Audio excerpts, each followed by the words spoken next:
اللہ الرحمن الرحیم۔ السلام علیکم۔ اسدالدولہ کے مہمان خانے میں ایک ترکی نوجوان تھا۔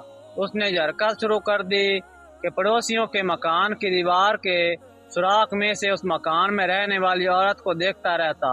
اس عورت نے اپنے شوہر کو بتایا کہ ترکی لڑکا روزانہ بہت دیر تک اس سوراخ سے دیکھتا ہے۔ اس نے میرا آرام حرام کر دیا ہے۔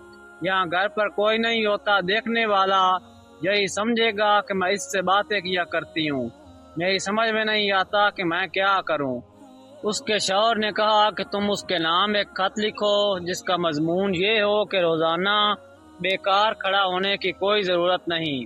جب عشاء کی نماز کے بعد اچھی طرح اندھیرا ہو جائے اور لوگ سو جائیں تو تم گھر میں آ جانا، میں دروازے کے پیچھے تمہارا انتظار کروں گی۔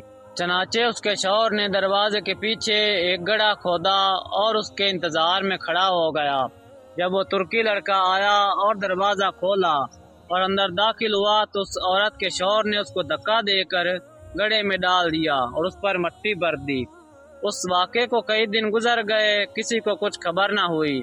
ایک دن اسدالدولہ نے دریافت کیا کہ فلاں شخص کہاں ہے۔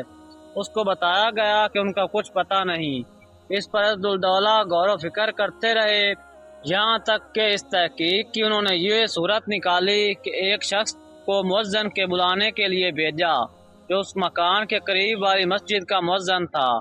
اس نے مؤذن کو بظاہر بہت سخت پکڑا اور اسدالدولہ کے سامنے حاضر کر دیا۔ پھر اسدالدولہ نے آہستہ سے اس سے کہا کہ یہ 100 دینار لے لو اور جو کچھ ہم تم کو حکم دیں اس کی تعمیل کرو۔ جب تم اپنی مسجد میں جاؤ تو عشاء کی اذان زیادہ رات گئے یعنی دیر سے دے کر مسجد میں بیٹھ جانا۔ پھر سب سے پہلے جو شخص تمہارے پاس آئے اور تم سے تیری گرفتاری نافذ ہونے کی تحقیق کرے اس کی مجھے اطلاع دے دینا۔ اس نے کہا بہت اچھا۔ تو اس مؤذن نے ایسا ہی کیا۔ جو شخص سب سے پہلے مسجد میں تحقیق کے لیے آیا تو یہ وہی شخص تھا جس نے ترکی کو مارا تھا۔ اس نے مؤذن سے کہا کہ میرا دل تیری طرف لگا ہوا تھا اور تمہیں اس طرح گرفتار کر کے بلوانے سے اسدالدولہ کی تم سے کیا غرض تھی؟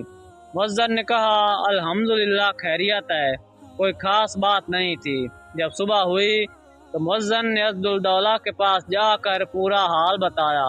اسدالدولہ نے اس قاتل شخص کو حاضر ہونے کا حکم دیا۔ یہ حاضر ہو گیا۔ اس سے پوچھا کہ ترکی کا کیا معاملہ ہے، بیان کرو۔ اس نے کہا کہ میں آپ سے بالکل سچی بات کہتا ہوں، میری بیوی بہت پردہ دار اور پاک دامن ہے۔